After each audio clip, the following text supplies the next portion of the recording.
Graži vieta, prie pat Dovinės upės kranto. Dovinė nedidelė upė, Šešupės intakas, o Šešupė tai Nemuno intakas. Bet ji buvo taip įsikraipiusi, sudarė labai gražias lankas, pakrantės apaugė dideliais medžiais alksniais, labai ir ten tėviški, sodyba visa labai gražioj vietoj. Aplinkui sodas didelis, kiemas didelis, visi pastatai. Tai buvo tada, kaip mes gyvenom prieš išbėgimą.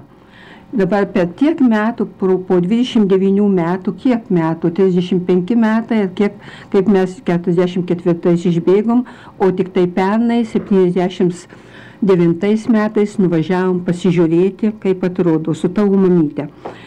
Tai daug kas pasikeitė, labai gražu, bet visi pastatai, kurie mums tada atrodė labai dideli, didingi, labai gražus, šį kartą atrodė taip lyg biškį susmukę, sumažėję, sumenkėję viskas, bet vis vien, kada visi giminiai susirinko ir mes visi tenai susitikome ir džiaugiamės ir dalinomės įspūdžiais, buvo taip miela ir taip malonu, tiesiog norėjom verkti ir jau, žinai, ašaros bėgo, riedėjo mums visiems, bet visi labai džiaugiamės, kad galėjom pasimatyti. Aš sakiau, nei vienas neverkite dabar.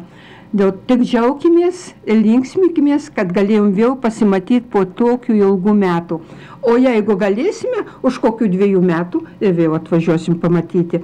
Tai mano tėviškė paliko man labai gilius įspūdžius ir tada, kaip mes visi dar gyvenom prieš išbėgimą ir dabar, kai vėl visi susitikom, gaila tik tai, kad jau mano mamos nebuvo numirus, tėvelis anksčiau buvo numiręs, o visi kiti dar gyveno. Visi laimingi buvom.